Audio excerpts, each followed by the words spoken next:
Nova veš mašina je stigla, ali pre nego što priključite instalaciju treba skinuti staru. Znači, isključite kabel i struje, zatvorite vodu, skinite odvodno crevo.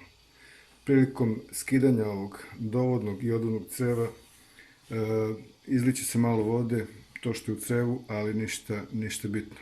Ne paničite oko toga.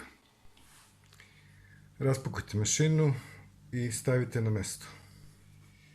Mašina je raspakovana i prvi sljedeći korak bi bio da se odblokira bubanj koji je fabrički blokiran zbog transporta, zbog mogućih oštećenja. Evo, ovako to izgleda sa zadnje strane i šafovi koji blokiraju bubanj su ovaj ovde i evo ovaj ovde. Znači, prva stvar koju treba uraditi je odblokirati bubanj.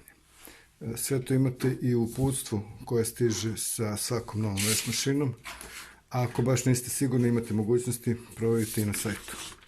Uputstvo evo izgleda otprilike ovako. U stvari ne otprilike, nego baš ovako. Znači, odblokirati bubanj. Okasni ključ 10 završava stvari.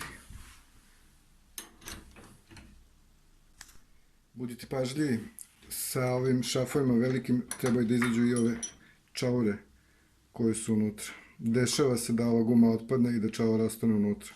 Budite veoma pažljivi i skinite to skroz do kraja.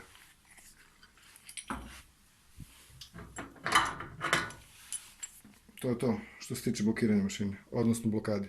Priključite mašinu na instalaciju. Odvodno crevo. I to je to.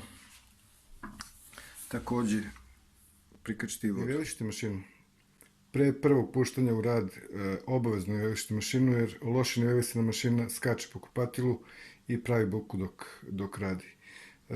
Sve nožice na mašini su podesive, tako da ih koristite naizmenično onako kako vam odgovara, kako najbolje stoji u vašem kupatilu. Pre nego što pustite vodu, obavezno proverite poklopac filtera.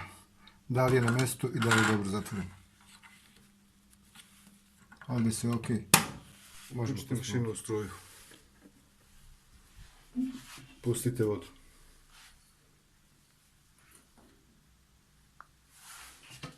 I to je to.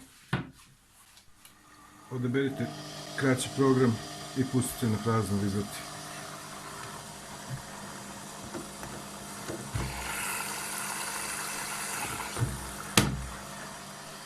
Posle ovog prvog inicijalnog pranja možete koristiti najnormalnije kao da je od uvek tu. To bi bilo sve. Pozdrav, do sljedećeg videa.